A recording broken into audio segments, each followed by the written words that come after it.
mambo vipi? Mambo vipi? Bado tunaenda kumwangazia nyota wa kimataifa wa timu ya Argentina, lakini pia nyota wa sasa wa klabu ya Inter Miami ya huko Marekani, Lionel Messi. Bana, Lionel Messi ameweza kuandika historia mpya ya kuwa mchezaji wa kwanza mwenye magoli mengi zaidi yasiyokuwa ya penalti.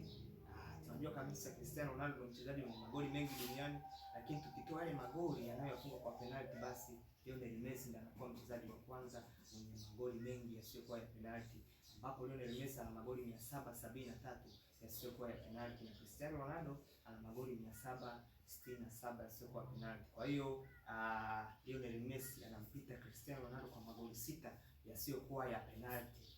Na hii imepelekea Lionel Messi kuandika historia yake nyingine kwenye historia ya mpira, kwa mchezaji wa kwanza mwenye magoli mengi zaidi duniani yasiyokuwa ya penalti. Lakini pia usisahau kulike na kusubscribe katika channel yangu ya YouTube inaenda kwa jina la Divine 4G.